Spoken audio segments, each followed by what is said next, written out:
Hello everyone, welcome to the channel again. Today we're going to be doing an introduction to Ansible. What is it, and why do you care? Let's find out.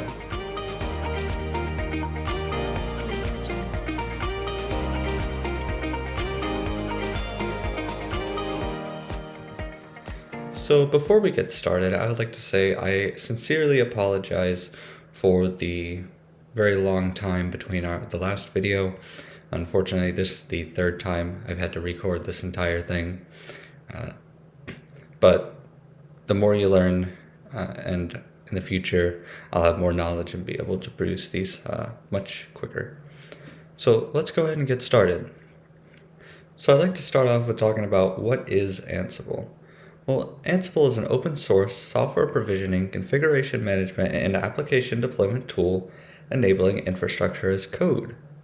What this basically means is that you have some configuration and systems are held to that configuration.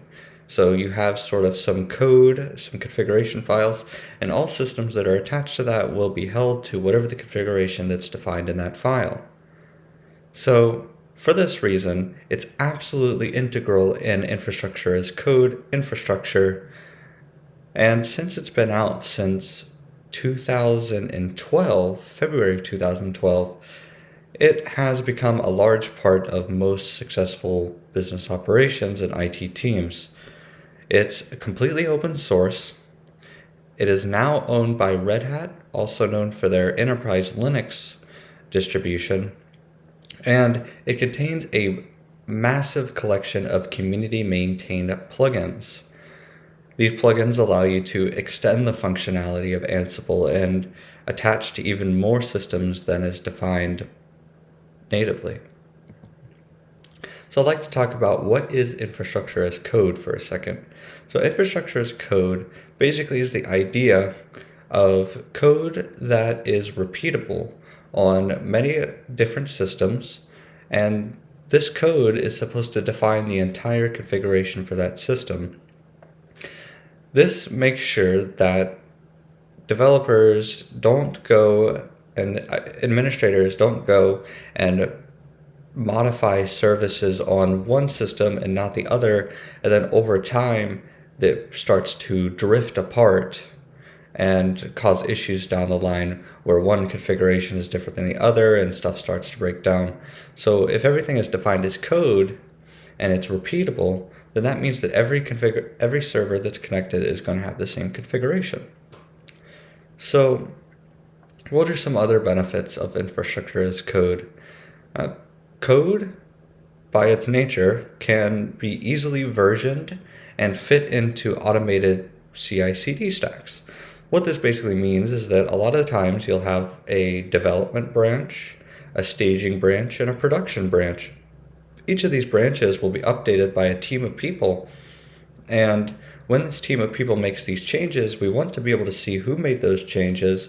We want to have checks in place to make sure that the code is held up to a certain standard, and we want it to automatically deploy to the correct systems. So that is one of the major benefits of infrastructure as code. Now, infrastructure as code is a paradigm more than it is a application or service. So there's no requirement for infrastructure as code to be in a certain language.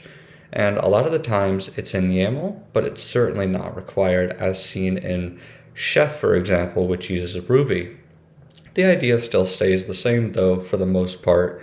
It's going to be very simple, and you're going to have a bunch of configuration options, and it's usually pretty easy just to read it and tell exactly what's going on without going deep into documentation.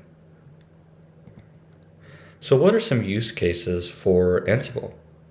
So there's a lot more than I can cover in a 20-minute video, but some of the big things that I've used it for are configuration of authentication, so configuration against authentication servers, setting up SSH keys, setting up different base users, as well as setting up the actual infrastructure.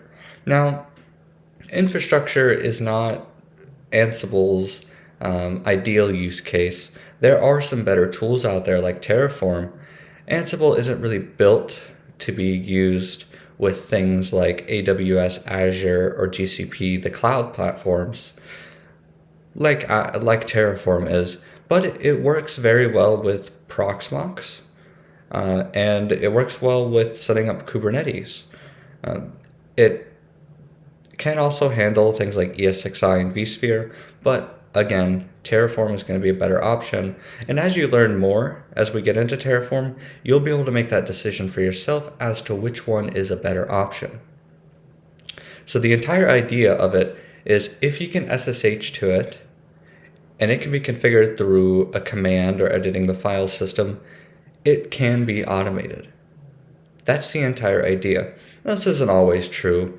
Proxmox, for example, it communicates a lot over an API, and on the back end, it doesn't actually SSH into the system. It more or less just configures it through the API.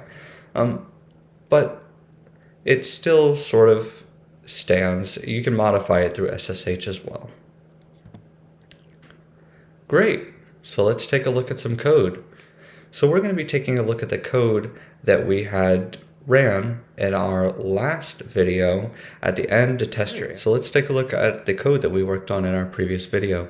So I'm going to go over line by line and sort of explain exactly what these things do. So you're going to have your initial main.yml file, the first main.yml file that you're going to run as sort of the starting point. And then inside of here, you might branch out and call other main.yml files. Maybe you'll have roles set up, but the first line in in the initial main.yml file is going to be the name of the playbook. So the name here is just test setup. That's the name of the playbook. Now, most different sections, plugins, modules will have a name. So I'm going to skip down to the task section real quick. So in the task section, we also see that we have a name. And these are great for debugging. They're not necessarily required on all tasks, but I do recommend putting them in. That way you can sort of tell exactly what's happening and while it's running and be able to debug if something fails. So now when you run this, you need to define which host it connects to. Normally, you are going to have a host file, which we're going to go over, and this host file would define all of the hosts that you're connecting to. But here, since we're doing our testing, we're just setting it as localhost, and for simplicity, I didn't include a host file. But your next assignment and the next code that we're going to go look over has a host file, and all it has in it is localhost. So you can define it either way, but for the sake of simplicity, I just left it as localhost here. Now, we also don't want to connect remotely to ourselves. It doesn't really make much sense. So I left it on local so that we can have it run these commands locally. By default, this is set to remote, and this line is not required if you're accessing remote systems, and you shouldn't use it if you're accessing remote systems. So down to our task. Now this is what's going to differ in your playbooks. You're going to have the task.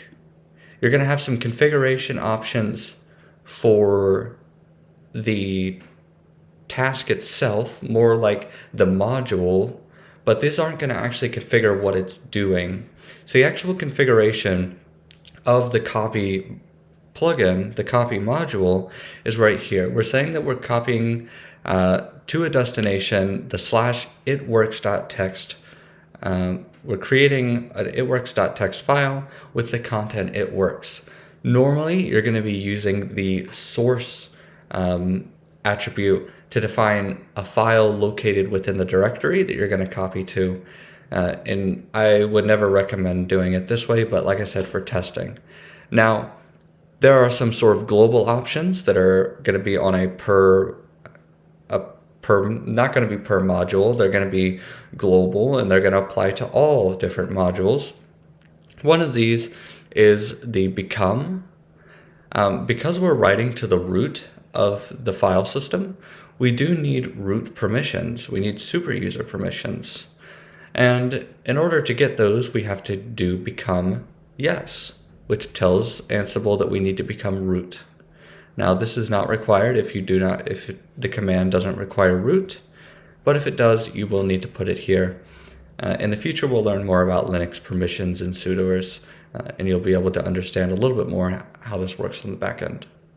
Great, so now I've explained more about what our file is doing. Now, I'm going to explain how to find and learn more about Ansible. So Ansible has some of the best documentation that you'll find, and unfortunately, in the world of system administration DevOps, that's not common. A lot of programs that I've used have had little to no documentation. Especially if they offer things like enterprise support packages, where they want you to pay for the enterprise support, then a lot of the times their documentation for the consumer who isn't enterprise is limited. So Ansible is not the case here. So if I want to find, for example, how to install a package in Ansible, Ansible,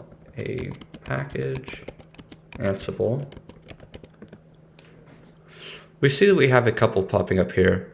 Now, keep in mind, you will need to read a little bit sometimes, especially as you get started, but the generic OS package manager will work for our situation, but since we're using an Ubuntu system, it'll work better if we use apt here.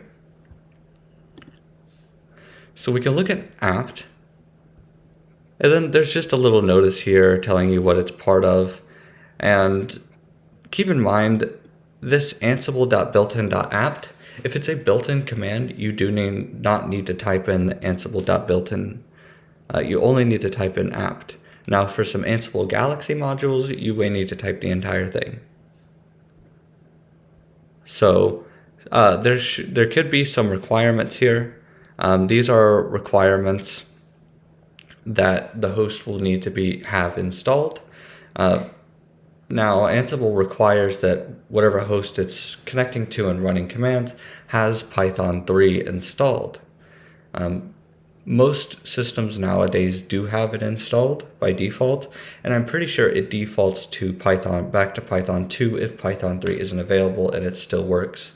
You just might get some warnings. So here is all of the options.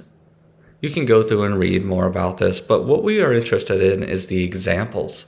So the examples give you the most common use case samples or examples for the use of this plugin. So we wanted to install a package. Okay, well we can install Apache HTTPD. Awesome. So we have the name, which is just apt, the name of the package, Apache 2, and state present. Okay, it says that state equals present is optional. If you want to be able to tell if something is optional, you can actually look at state here, or any of these, and you'll see that present is blue and has an arrow, which means that's the default option if nothing is defined. So if it's the default option is the option that you want, then you do not have to include it. So great, now we know that. Now there's also something else that we can look at.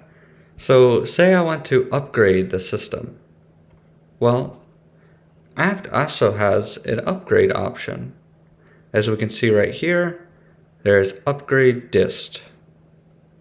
And this basically just tells it to update the system. Now there's some extra options there which you don't need. Here's what you would need, just upgrade dist. This allows you to upgrade your systems. There's a difference between update and upgrade. Update only updates the repositories to make sure that you have the latest list of packages. And upgrade actually installs those updated packages. So keep that in mind. So great, now we know how to update systems with Ansible and we know how to install packages with Ansible.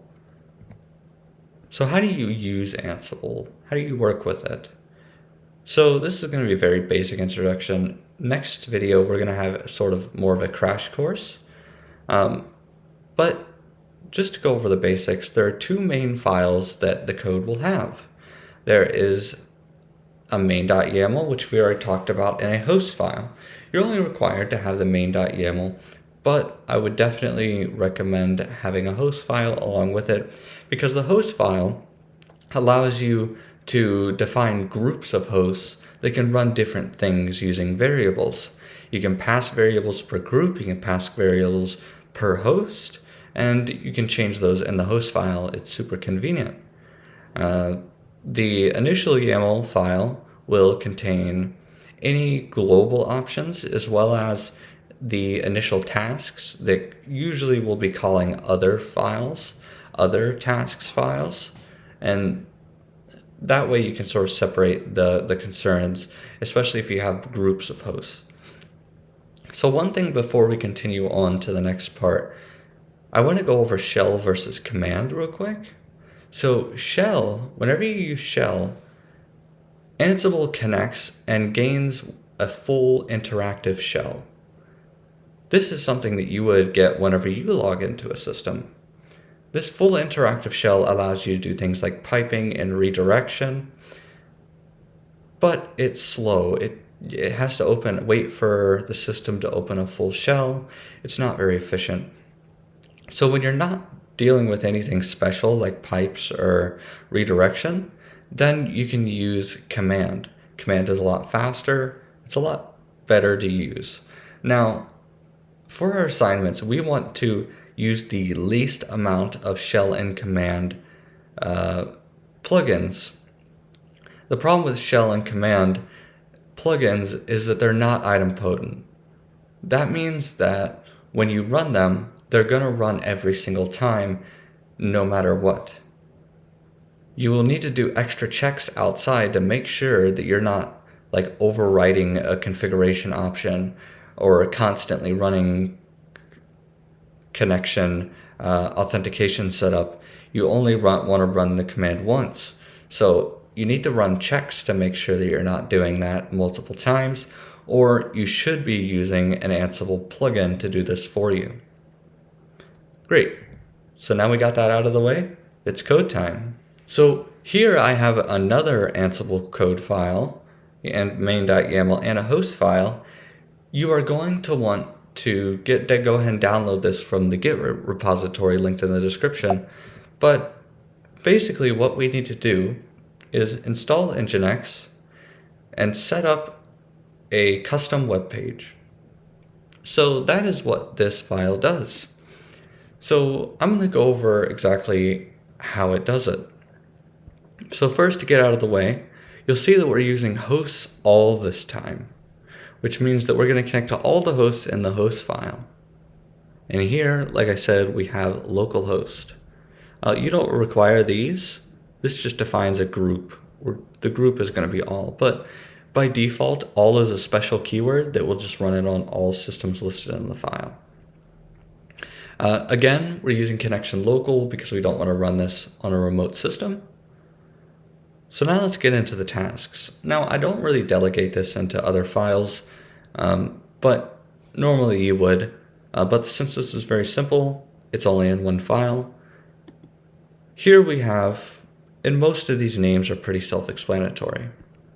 We need to install Nginx, copy a custom configuration file for Nginx, update the index.html file at this location, and restart Nginx so that the configure options change.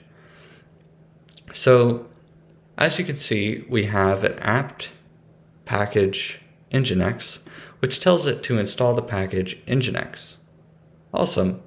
And as we saw in the last exercise, we used the copy command. And this copy command has a source and a destination. The source is going to be nginx.conf, which is located in the files directory. And this is just a basic configuration. Now, our HTML file, real quick, has basically just a hello world program with a title for testing. And after we have updated the configuration file, we did set some permissions. We set the owner, the group, and mode. Likely these will be set the same as the original file, so you don't really need these, but it's a good habit. So now we need to update the index.html file. Now this file It's going to be coming from the index.html file in our files directory. Ansible will automatically search the files directory. It's one of those special directories that Ansible will automatically search for files. You could also put it in with the main.yml file, and it'll automatically search there too. And the destination, as we saw in the slides, was var www html index.nginx-debian.html, and we're just replacing that. And then after that, we would restart Nginx to have the configuration options changed. Now I'm going to go ahead and run this.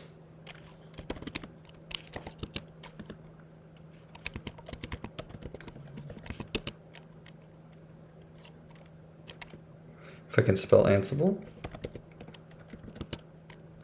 Now we need to define a host file. So that's -i for defining an inventory, otherwise known as a host file.